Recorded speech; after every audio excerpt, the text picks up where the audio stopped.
जी दोस्तों, ये ठट्टा cement factory जे road ते जेको IB यूनिवर्सिटी जी बिल्डिंग नई ठही आहे। ये केॾी ख़ूबसूरत बिल्डिंग आहे। बिल्डिंग के वेझो खां तव्हांखे ॾेखारींदासीं। तव्हां ॾिसो त ये बिल्डिंग केॾी ख़ूबसूरत आहे।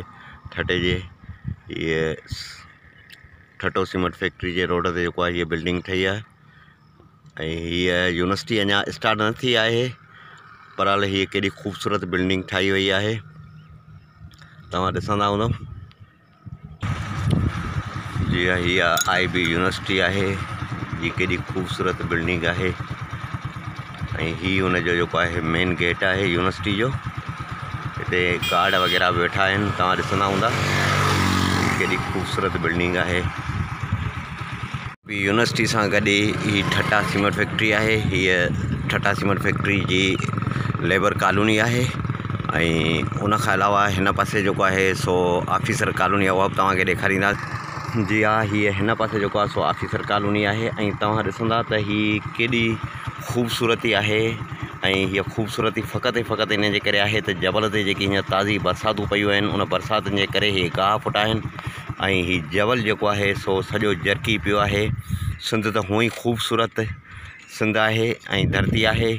ऐं उन ते जॾहिं हे बरसातूं पयूं आहिनि त अञा बि वधीक उहा धरती जेकी आहे सा निखरी पई आहे। ऐं उन जी ख़ूबसूरती जेकी आहे सा अञा वधीक उजागर थी पई आहे। जी बिल्कुलु, हीअ ठट्टा सीमेंट फैक्ट्री तव्हां ॾिसंदा हूंदा त हीअ ठट्टा सीमेंट फैक्ट्री आहे। ठट्टो सीमेंट फैक्ट्री ऐं उन जे साइडनि खां साई हीअ चादर जेकी ॾिसी रहिया इहा गाह जी आहे।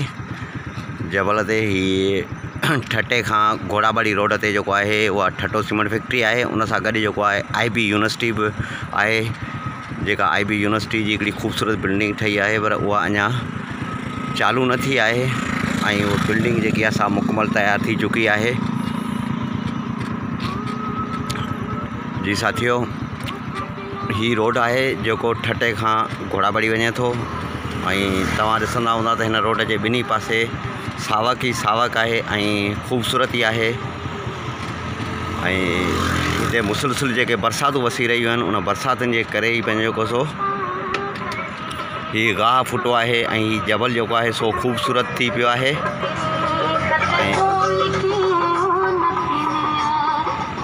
ऐं हीअ ठट्टो सीमेंट फैक्ट्री आहे।